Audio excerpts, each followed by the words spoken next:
Hey, this is Dylan with Dylan Pickups blog, and it is Casual Friday where we are, and I want to talk to you briefly about setting your pickup height on your electric guitar. So we'll talk about that. Stay tuned.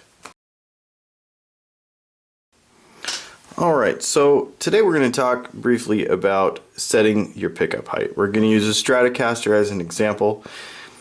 Now the short answer for this basically is just whatever sounds good to you. But there are some guidelines that you can go by to make it easier to set up and to balance. So let's talk about that. Let's go back real quick to the other blog that we discussed about how pickups work. And I was going to use a computer for this, but I wanted to draw on this picture. So let's do this. So this basically is a representation of the magnetic field around the pickup in this guitar. So this is an Alnico 5 rod magnet in a single coil pickup like what we find in this Stratocaster. So the string is going to, obviously go across here. Now there's a kind of a prime area in this magnetic field where we want to be, but it's really just up to how much output you want to put to the string. But there's a couple of different guidelines we can look at. You see this very dark area down here at the bottom? This is where the magnetic field is the strongest. Now this is the area. There's a lot of controversy about whether your magnet is going to create string pull and pull you out of tune and mess with your intonation and all that. Theoretically, if you put your string this close, like way down here in this dark blue area, then it is possible that you could have string pull. Now that is illustrated by the fact that, if you detune your guitar and you let the string really loose, it'll stick to the magnet, right? If your strings are flopping, they'll stick to the magnet. But they have to be very close to the string in order to do that. So in this magnetic representation, your string really is going to be probably somewhere more in this area. Now what's interesting about this is the further we go away from the string, as we talked about in our blog about how pickups work, when the magnetic field is disturbed, then it makes an AC voltage in the coil, which is down in this area, and causes sound in the amp. The further away and out into the weaker area of this magnetic field is going to cause less AC voltage, obviously, and the closer is going to cause more. The other thing is that the way the string moves in the guitar, because you got to pick up over here and you got to pick up over here, is also going to change that. So what does this mean for setting our height? If you probably don't have, we obviously don't have a real representation of our magnetic field around our pickup when we're setting our strings. But if you can look at this and refer to this illustration, in the written part of this blog I will actually post this picture so that you could actually save it if you like. And we'll show you briefly, this is an Alnico 5 humbucker that is the same thing. So now you see this shape here, this kind of goes like this. There's your strongest portion. Now your string is probably actually going to be somewhere in this area if we're talking about some scale, okay? So not in the weakest part, not in the strongest part, probably outside of where the string pull controversy comes into play. Now with a stronger magnet, that dark blue area is going to be a little bit bigger, but even so, it's probably not going to be that big of a deal. So what we're really concerned with and how we set our pickups is balance, okay? So now that you have this, and I'll post these both in the written part of this blog so that you can save these images and kind of visualize it when you're doing your adjustments. So let's look at this guitar now.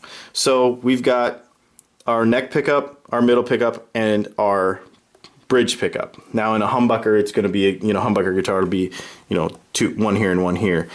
So usually what we're really concerned with is balance. And kind of the going method is to use your finger on your lowest string on the 24th or 22nd or 23rd or whatever, the last fret, and pluck the string and make sure that it is, you know, not obviously buzzing. If it is a very, very strong magnet, people say that you can get magnetic pull from it if it's too close.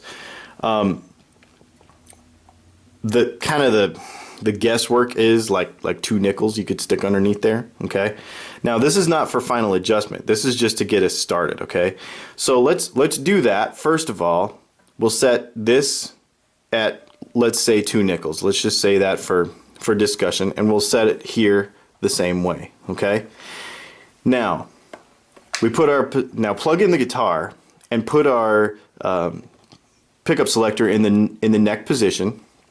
What you could do is strum full chords, and then you can strum the top 3, the highest strings at a time, and then you can strum the bottom 3 at a time. And then you go back to your other pickup and do the same thing. Adjust the outside pickups, okay, to be balanced in volume and output, so that the volume and the output is basically the same across, okay? After these 2 are done, then go to the middle, okay, and adjust this one so that it is about the same as here and here.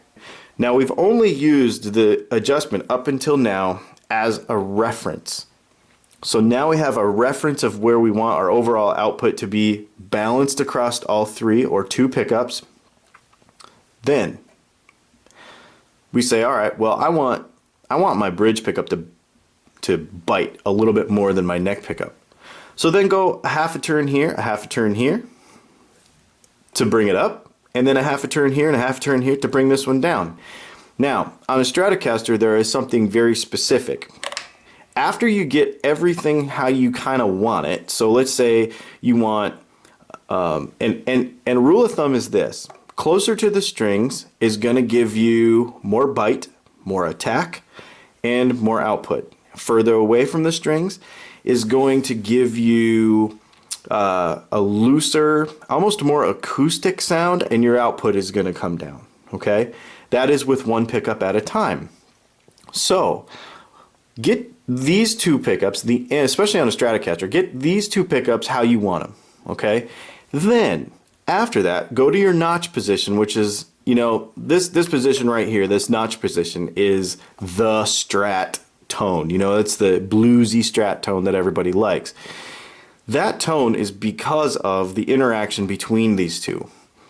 Now you can change how, I call it tubular. I really like that tubular round sound of a Stratocaster. How it sounds by moving this pickup up and down. Okay, so do that to taste, and you'll see when the balance moves more towards the neck pickup and it gets fatter, and the mids kind of fall out of it a little bit because you move this way down, and then you bring it back up, and it'll change that tone. So this notch position and the other notch position are affected a lot by where that middle pickup is. My suggestion would be, number 1, set your neck pickup at, let's just call it 2 nickels for an A5 single coil. It might be a little bit more for a pretty high powered humbucker, okay? In a Les Paul style guitar. Second, do not worry about your middle pickup or any of your notch positions, and go from your neck to your bridge, back and forth, playing the top 3 strings, the bottom 3 strings, and full chords to get your output from here to here fairly balanced as possible. And then third, adjust these 2 pickups to taste. So, like we talked about, do we want our neck pickup to sound kind kind of a little bit more distant and more acoustic and soft with more expressive tones from our left hand, then we lower the pickup. If we want it to be real fat and chunky, then we raise it. On the bridge pickup, do we want more output on our bridge position? Then we raise this pickup. Okay, so we get that balance between those two where we want them to taste. Then go to your notch positions. If it's you'll be done with a humbucker, but if it's a Stratocaster this way, then play with this middle pickup to get your notch positions how you want them. You know, we talked about that tubular round Strat tone. Use that middle pickup to adjust. And then basically you're done. I might say that this, in the overall setup of a guitar, this is kind of the last step. So if you like where your action is, and you like where your string height at the 12th fret is, and you like how your tremolo is set up, then adjust your pickup height. If you have to make other adjustments first, do that first, because that will change the height of this string where we start off this whole process. We will get into specifically how to adjust all those things we talked about in future blogs. But for now, play with this and see what tones you get. See how you like it. And you're going to find that there is a lot more tonal possibilities in your guitar just by turning these screws and playing and not being afraid to do it. And playing with the pickups that you already have. And you'll also find out as you go just how balanced or unbalanced the set of pickups that you have in your guitar is. So just look at that also. When you're all said and done and you have it how you like it, look, are they equal? Is the bridge just a little higher and the neck a little bit lower, or are they all wonky looking to get the sound that you want? That'll kind of give you an idea of the quality of pickups you have and also the balance of the output and how they were wound. And it'll give you kind of an overall picture of where you are and where you might want to go in the future if you're not getting what you want out of your pickup adjustment. Well, I hope this was helpful. Understanding how to adjust pickups. A lot of it is just to taste, but this kind of gives you an idea of where to start so that you're not, confusing yourself, and it gives you kind of a process to step through. And if you have any questions or you want to learn more about this specific subject, or if you have any questions that you have not related to this that you'd like to contribute so that we can shoot a blog post about it, please let us know in the comments below, or shoot us an email or talk to us on Facebook. And I hope you subscribe to this blog, and I hope you get some value from it. Share it with your friends, even if they're not guitar players. A lot of people have these questions, and it can really help them out. Thanks a lot for stopping by, and I hope you all have a good weekend.